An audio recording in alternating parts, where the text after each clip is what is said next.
everybody, and welcome back to another episode of Get Sharp. We're changing things up a little bit as we move into draft season. We are live, not exactly live, but we're in Mobile, Alabama for the start of the 2012 Senior Bowl. I'm your host, Joe Fortenbaugh. Very special guest today, Wes Bunting, Director of Scouting, National Football Post, first Get Sharp appearance. How you feeling? It's an honor, Joe. I see these all the time on the Post. I'm excited to be on, talk a little draft with you. Well, everything's going to be kicking off today. It's Monday. We're going to be going to the weigh-ins in a little bit. We've got the first practice. We've got media night tonight.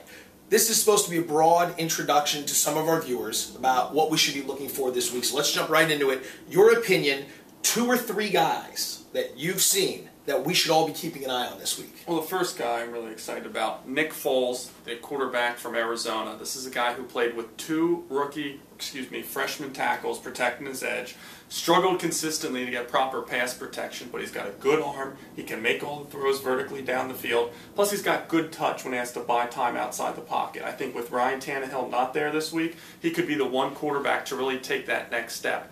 Devin Still, the defensive tackle from Penn State, 6'5", 300 pounds. I think he's going to get looks as a 3 technique and a 5 technique. Plays the run extremely well. I think he's a bit of an underrated pass rusher. It's not going to be dominant, but I think he'll perform well during 7-on-9 run drills, 11-on-11. He'll create a little pass rush as well.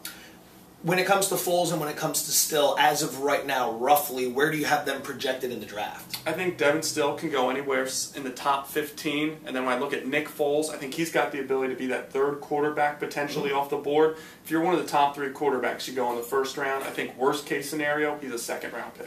All right, now for some of us who don't follow this nearly as in-depth as you do, me being one of them, let's talk about a couple guys who some of us may have never heard of, but could emerge this week as some hot prospects. They put together a nice week of practice. Well, Melvin Ingram from South Carolina is a really unique pass rusher. He's got the ability to play with his hand on the ground, both as a defensive end and defensive tackle. At South Carolina, they'd line him up a lot of times at the 3 technique. He could use his arm movement, consistently beat blockers inside. Plus, at 276, he can stand up. They can blitz him inside. He can rush off the edge. 34 and 43 teams will both like him a lot.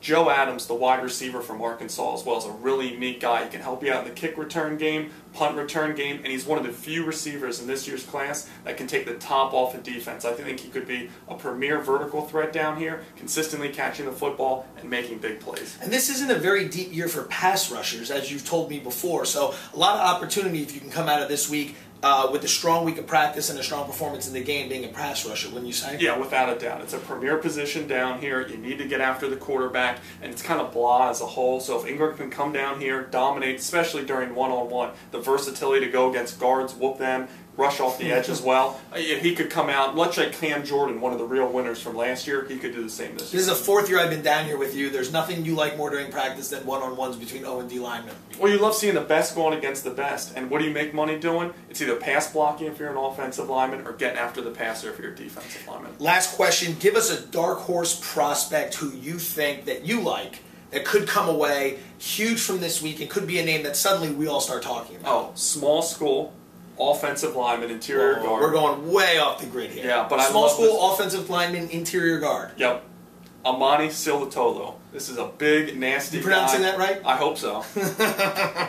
Plays left tackle at Midwestern State University. He's about 6'4½", 330 pounds. He's got a great snap into his game. He can move people off the football. A pretty balanced pass protector as well. I think they kick him inside to guard. He's got the ability to pull and play some left guard. I could see him being the power guy on the right side. But I expect, again, during 7-on-9, 11-on-11, he's going to whoop some butt in the run game. Plus a really underrated pass blocker as well. A lot of teams I talk to think he could play tackle. I like him more inside at guard, but I think he could be one of the premier guards in this year's class. Excellent stuff. Look at you bringing your A game. It's only the first video of the week. We're going to be bringing Wes back a lot this week. A lot of videos are going to be rolling out from down here in Mobile, but this is the preview video to get you guys acclimated to what we'll be doing. Listen, stay in touch with this because these guys, they could be the next big thing. They could be on your team next season. But for my good boy, Wes Bunting, very excellent performance today. Thank you. I should say good boy. I should say good guy.